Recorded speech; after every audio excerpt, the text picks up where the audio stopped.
Bienvenue dans l'émission En esprit et en vérité avec le pasteur Luc Ovono. Dieu est esprit et il faut que ceux qui l'adorent en esprit et en vérité. Maintenant, passons à l'écoute de la méditation du jour. Que Dieu vous bénisse. Mesdames et messieurs, bonjour, pasteur Luc Ovono de l'émission En esprit et en vérité. Aujourd'hui, nous sommes vendredi et nous allons continuer notre méditation sur la repentance qui est la première étape de la nouvelle naissance. Mercredi, nous avons vu le livre de Proverbes chapitre 23, versets 13 à 14. Et nous allons maintenant détailler les 3 dimensions de la repentance. Nous avons bien compris que la repentance n'était pas un sentiment, n'était pas un ensemble de manifestations émotionnelles, mais plutôt une décision que nous prenons, non seulement de reconnaître notre état de péché, mais également de décider de délaisser, d'abandonner notre péché pour qu'enfin le Seigneur nous octroie le don de sa miséricorde. Alors aujourd'hui, nous allons partager les 3 dimensions de la repentance. La première dimension de la repentance, c'est la dimension de la pensée. Il s'agit de reconnaître dans sa pensée, prendre conscience de son péché. Comme la Bible dit, celui qui cache cette transgression ne prospère point. Mais pour cacher cette transgression, c'est dans la pensée. Donc, il faut libérer sa pensée. Il faut que notre pensée soit libérée du fait de reconnaître à l'intérieur de nous, de prendre conscience que nous avons péché ou que nous sommes dans le péché. Alors, c'est après avoir manifesté la première dimension que nous passons maintenant à la deuxième dimension qui est la dimension de la parole. Se repentir par la parole. Donc, c'est la partie où le verset dit « Mais celui qui les avoue », comme on a dit hier, homologuéo, c'est tomber d'accord et avouer, exposer nos péchés devant la face de Dieu, mais également devant un homme mûr ou encore une femme mûre dans la foi. Ça peut être le pasteur, ça peut être une femme de Dieu, ça peut être un frère dans l'église qui est mûr ou encore une sœur dans l'église qui est mûr. Il ne s'agit pas d'aller voir vos parents, vos oncles, vos tantes. Non, vos parents, vos oncles, vos tantes n'ont pas le pouvoir de prier pour que vos péchés soient pardonnés. Non, il s'agit plutôt des personnes qui ont déjà reçu Christ avant vous et qui ont déjà atteint une certaine dimension de communion avec Dieu et qui peuvent prier pour vous. Mais principalement, il serait mieux de le faire avec un serviteur de Dieu ou une servante de Dieu pour que vous receviez la prière ensemble, que la personne prie avec vous, que l'homme de Dieu prie avec vous, que la femme de Dieu prie avec vous, que l'ancien de l'église prie avec vous pour que vous puissiez vous sentir plus en sécurité sur le plan spirituel. Voilà, la Bible dit confessez vos péchés les uns aux autres. La Bible dit que si quelqu'un est malade, qu'il appelle les anciens. Donc, lorsque quelqu'un a un problème, la Bible préfère principalement recommander cette personne aux anciens de l'église. Parce que les anciens de l'église ont été établis pour paître le troupeau de Dieu, pour prendre soin des brebis, pour entretenir des personnes. Donc les pasteurs ont ce rôle et ce droit ecclésiastique, ce droit spirituel de pouvoir prier avec des gens, écouter les confessions et aider, accompagner les gens dans la prière. Alors enfin, lorsque nous finissons la dimension de la parole, alors nous passons à la dernière dimension qui est la dimension de l'acte ou encore la dimension de l'action. C'est la dimension qui est souvent la plus difficile, mais sans laquelle les 2 autres dimensions n'ont aucune valeur. Parce que vous pouvez prendre conscience dans la première dimension qui est la pensée. Ensuite, vous pouvez avouer votre péché dans la deuxième dimension qui est la parole. Mais si après avoir avoué, vous ne passez pas à la 3e étape, comme le verset le dit, et les délaisse, obtient miséricorde.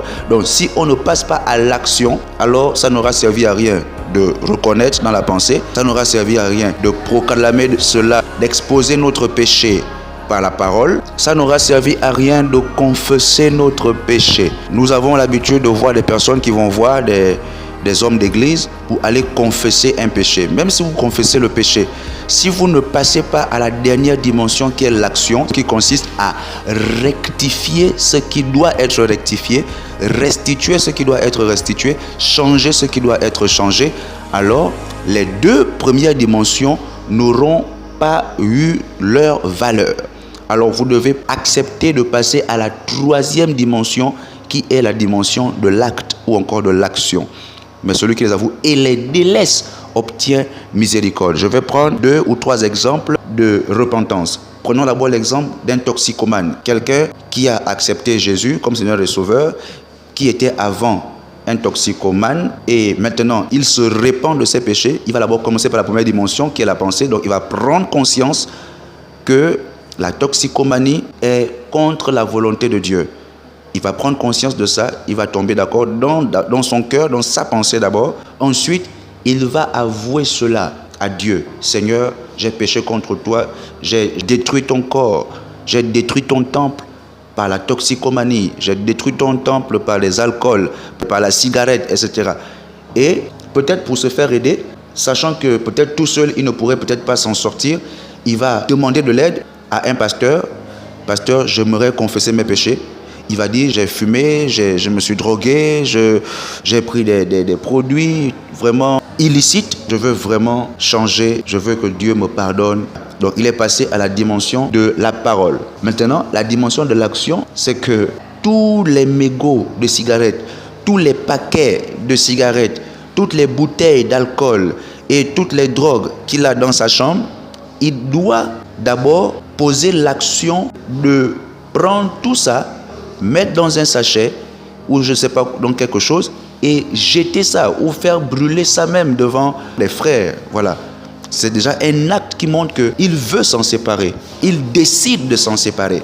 Alors, c'est cette action-là qui fait en sorte que Dieu, voyant l'action que nous posons, nous envoie la miséricorde. Et la miséricorde, c'est le pardon de nos péchés, mais également, la miséricorde nous purifie de nos iniquités. Donc, met en nous un nouveau sentiment opposé au sentiment qu'on avait des alcools, de la toxicomanie, etc. Je vais prendre un autre exemple. Une personne qui avait du mal à pardonner peut-être à son parent, à pardonner à son ami, une personne qui avait du mal à pardonner à son père ou à sa mère. Tout dépend de l'histoire qui a eu lieu.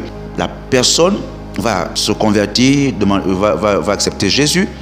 Après avoir accepté Jésus, la personne va reconnaître qu'il y a quelque chose qui ne glorifie pas Dieu, c'est-à-dire le cœur aigri. Tu ne peux pas rentrer au paradis avec le cœur aigri, avec le cœur rancunier, et donc tu dois pardonner.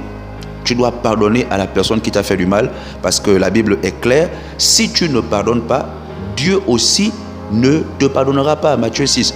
Donc, il faut, premièrement, première dimension, dans la pensée, prendre conscience de cela que, waouh, si je ne pardonne pas, Dieu ne me pardonnera pas, donc je dois pardonner. Ensuite, deuxième dimension, avouer la parole. Voir un homme de Dieu, une femme de Dieu et dire, voilà, j'ai accepté Jésus, je veux me repentir d'un péché, le péché de la rancune. Je n'arrive pas à pardonner à mon père, à ma mère. Cette confession va amener la personne mûre, le pasteur ou la femme de Dieu, de nous accompagner dans le fait de pardonner à notre parent ou à notre semblable qui nous a fait du mal. Maintenant, la troisième dimension serait d'aller vers la personne, si elle est encore vivante, et de dire, j'ai donné ma vie à Jésus, je suis né de nouveau, je ne veux pas continuer la foi sans avoir obéi à la parole de Dieu qui veut que je pardonne à celui qui m'a fait du mal. Alors, je te pardonne. Et je te demande aussi pardon parce que j'ai gardé la rancune, la haine envers toi. C'est mauvais d'avoir la haine envers quelqu'un, même si j'avais mes raisons. Mais je te demande pardon pour la haine que j'avais envers toi et je te pardonne du mal que tu m'as fait. Donc, ça, c'est la part de ce qu'un chrétien né de nouveau doit faire. Donc, il fait sa part.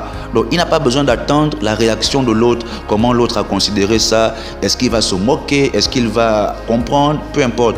Mais le chrétien né de nouveau doit faire sa part de choses. Il doit pardonner. Pourquoi? Parce que la Bible demande de pardonner et il doit demander pardon parce que la Bible demande de demander pardon. Donc, voici deux exemples de repentance dans les trois dimensions. La pensée, la parole, l'action. Un troisième exemple serait peut-être l'exemple du vol. Vous avez volé quelque chose, un téléphone, je ne sais pas, un matériel, etc. Vous avez volé ça il y a peut-être 3 jours, c'est encore chez vous. Et vous avez reçu l'évangile, votre cœur a été touché, vous avez accepté Jésus. Maintenant, vous voulez naître de nouveau. Alors, à cause du fait que la semence de Dieu est rentrée en vous, vous vous sentez maintenant gêné par ce que vous aviez fait avant. Et donc vous voulez vous repentir, vous voulez vraiment délaisser, vous voulez vraiment quitter de ce monde de vol. Vous voulez vraiment être délivré de ça. Alors vous prenez conscience. Première dimension, pensée. Deuxième dimension, parole. Donc vous avouez cela à Dieu, mais également à un homme de Dieu ou à une femme de Dieu. Voilà, avant de me convertir, j'étais un voleur. Et récemment, j'ai volé telle chose, c'est encore chez moi. Comment faire?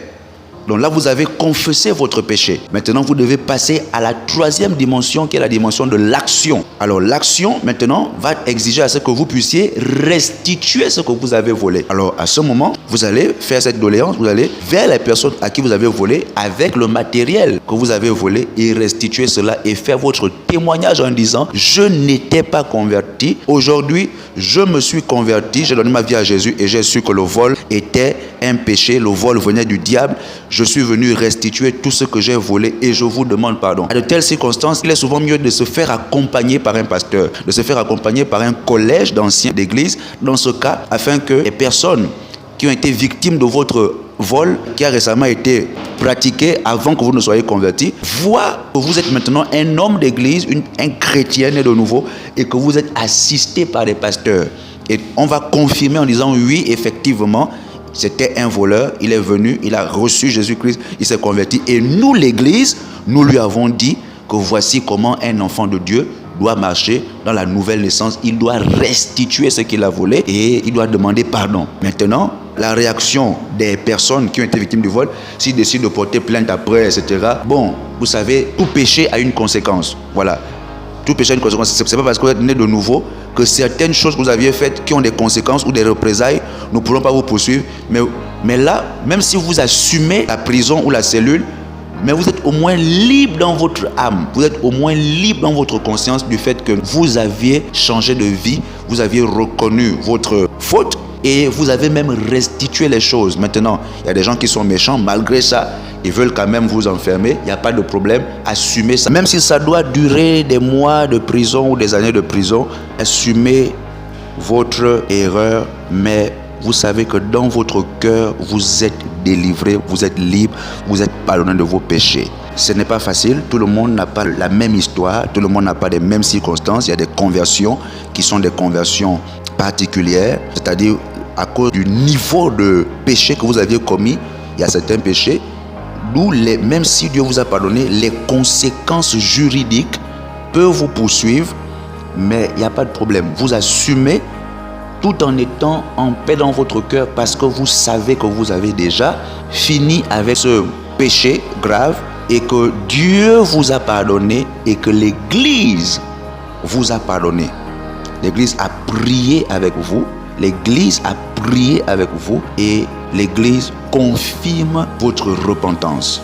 Donc, bien-aimés, voici la méditation du jour sur les 3 dimensions de la repentance. Nous espérons avoir été des bons serviteurs au travers de cet enseignement, au travers de cette méditation. Nous vous disons à demain, au nom de Jésus-Christ, soyez bénis. Demain, nous avons la prière et la déclaration prophétique. Au nom de Jésus-Christ, soyez bénis. Amen. Nous avons été bénis par ce merveilleux message. Partageons-le au plus grand nombre afin que nul ne soit privé de la grâce de Dieu. C'était le pasteur Luc Ovono dans l'émission En esprit et en vérité. Que Dieu vous bénisse et à la prochaine.